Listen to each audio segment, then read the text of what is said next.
Hello, my name is Nicolas Ellis. I'm the guest conductor this week at the Vancouver Symphony for our beautiful concert titled Jane Coop Plays Mozart.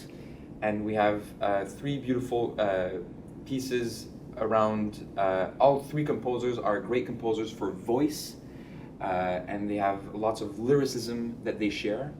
And how about we start this conversation with Jane, our star of the night, and maybe you could say a few words on your relationship with Mozart, maybe his concertos, but also his music for solo piano, or any relationship you might have with Mozart. Yes. Well, I feel so lucky to be doing this concerto. I've been playing a lot of Mozart lately, and I find that my particular voice seems to be suited for Mozart. At least I hope that's the case. This is the third Mozart concerto I've done in the last few months, and I've been absolutely loving it. This particular concerto, Koszul 491, is one of two minor key concertos, and they're really quite different. The D minor concerto is very passionate and very stormy. Mm-hmm. This one, C minor, is dark but spacious, very intimate, I think, a very sort of inward passion. Yeah. So it has all the character of a C minor piece that you would expect, but not that kind of gritty storminess. I really love it. It's got a fantastic orchestra. It's the biggest orchestra, I think, of any of the Mozart concertos. Yeah, most probably. And and it has fantastic color in it. He uses the winds like a little band in itself. Winds and strings and piano, just kind of a symphony concertante almost feeling. And it is really one of the most powerful of all of the 27 Mozart concerti. Yeah, for sure. Yeah. And I find that like any Mozart music, whether it's chamber music or a sonata or a concerto, they all feel operatic in some way, in the way that the themes are introduced in the orchestra, and then the piano begins the exposition and takes again those themes, modulates, and the second movement, how the variations and how this dialogue evolves between the orchestra and the piano. Yes, indeed, very, very operatic. In fact, I think we instrumentalists who play Mozart really call on the operatic feel of him in many instances to try to give the line the most beautiful singing qualities that's possible. Yeah, and speaking of singing and operatic, we could talk about Krisztina, Szabó, who is You're premiering a new work by Ian Cusson, and you were telling me just earlier that you have worked with Ian on a song cycle before, so it's not your first collaboration with Ian. So maybe you could tell us a few words on Ian, the piece itself, and your collaboration. So I met Ian in 2019. He wrote a song cycle for the NAC Orchestra, Where There's a Wall.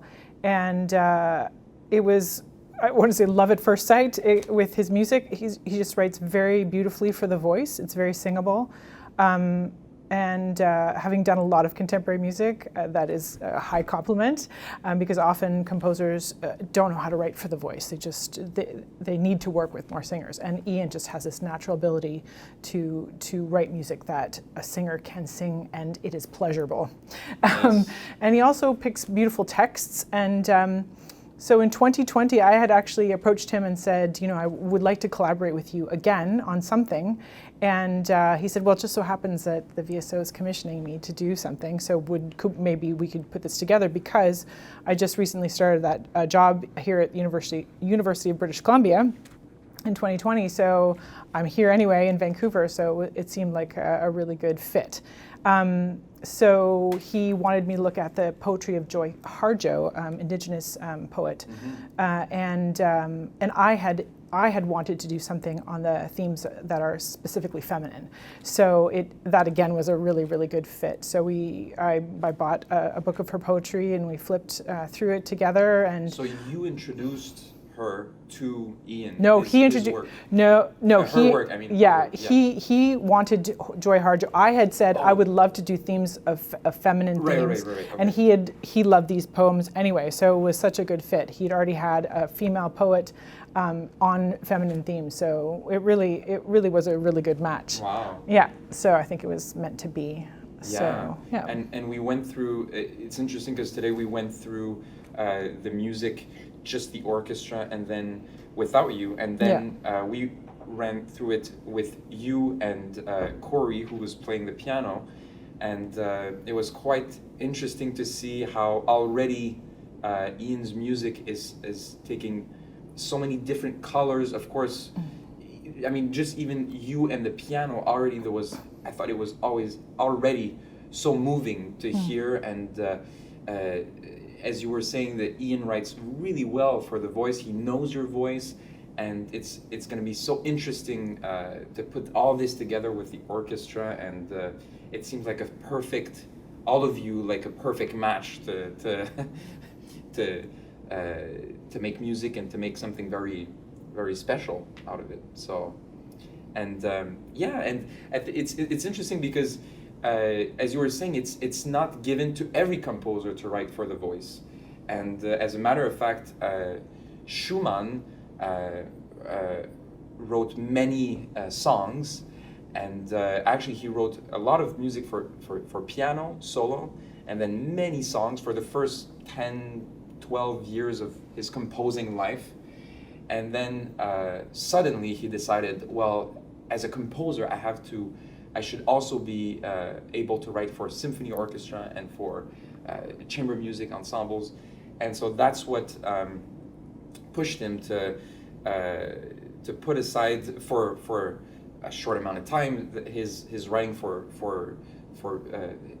voice and piano or piano solo, and really dive into the orchestra writing. And so this symphony we're performing on the concert, his fourth symphony, is actually the symphony he wrote in second, and it's very interesting because what we're doing is the original version of the Schumann symphony in 1841.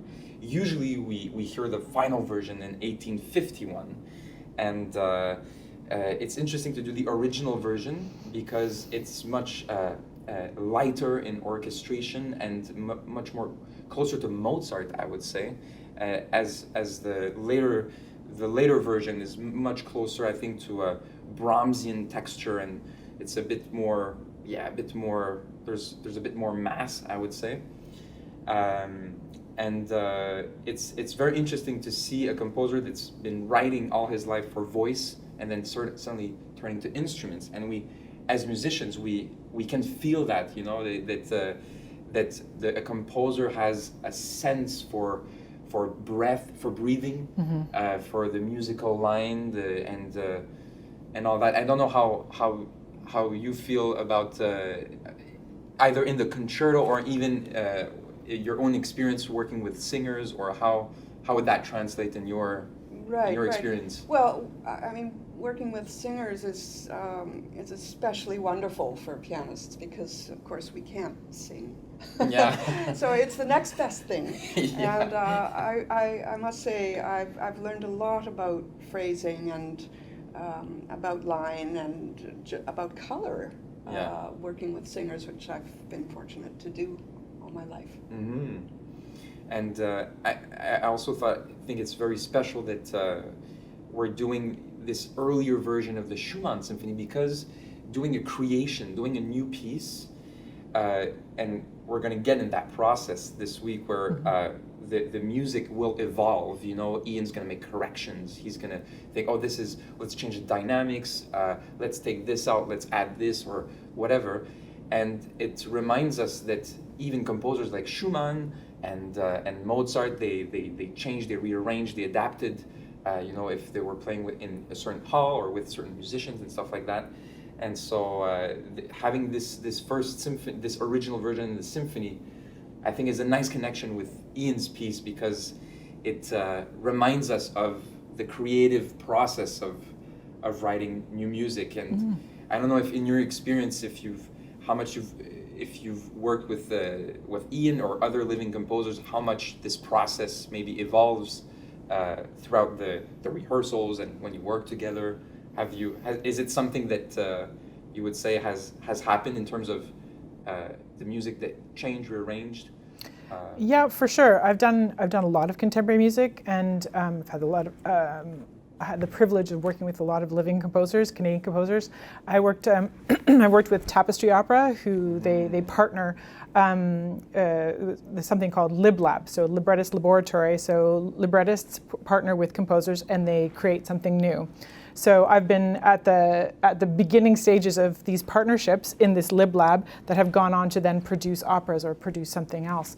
And so it's been a really interesting process. And I'm actually premiering a new work next month with Tapestry by Nicolas. And we've workshopped that, oh gosh, I can't remember how many times over the last 4 years, I want to say, starting from the inception of the text to adding the music, and then how when that's you say evolved. You've workshopped it, you mean like we've workshopped, like you've done some sessions where not only the composer but all the other people involved are part of the creative process. Absolutely. Of so writing. yes, very much so, and it has evolved. So as she figures out, orchestration, that's too heavy here. Yeah. Well, that doesn't lie well for the voice, and how that has changed. It really depends on the composer, how much they change from the beginning of the creative process through the building of it. Ian doesn't change that much, actually. I don't know if it's just he's just that good, but we just the rehearsal we did, actually you had like an earlier version. Yes, I did. So there wasn't that many differences, but a couple ones. There was, I want to say, four differences between his first and his second, at least for me. Yeah. I can't speak for the orchestral part, but for me, only 4 differences, and it's good that I got the right version before we do it on Friday. Yeah. I have one little thing to add to this whole creative process.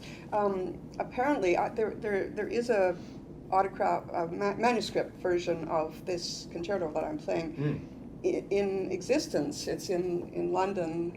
I think the Royal College has a copy of it. It's very hard to get. Unfortunately, I haven't got one of them, but I understand from people looking at this score that Mozart had quite a lot of trouble in the last movement of this concerto. It's a set of variations, and one of the variations he wrote and then crossed out and tried again, sort of like Beethoven did often. Yeah. But Mozart didn't usually do that. He's not known for that. Yeah. Wrote it out, and that was perfect. Yeah. So it's interesting that this idea of different versions have come through, and this was one of the concertos that he had this process happening. Yeah, and it's also interesting that Mozart in his operas, depending on who at his time who sang the title roles of his operas, he would sometimes completely change. You know, they're in the opera scores we always have in Le Nozze or Idomeneo or all the operas. There's always like many versions of these arias because he adapted it for another singer, and it just reminds us how the because we have just all these printed notes, and we take it for this is what it is. But I find it so exciting to perform a new piece like this, and it also reminds us on how Mozart himself wrote music, and how Schumann also had this initial version, changed it, and we have to find this refreshing and new approach to all. It's living music. It's living music. Well, it was a great pleasure to talk with you, and looking forward to share the stage. We are also. We are too. Thank you, Nicolas. Thank you.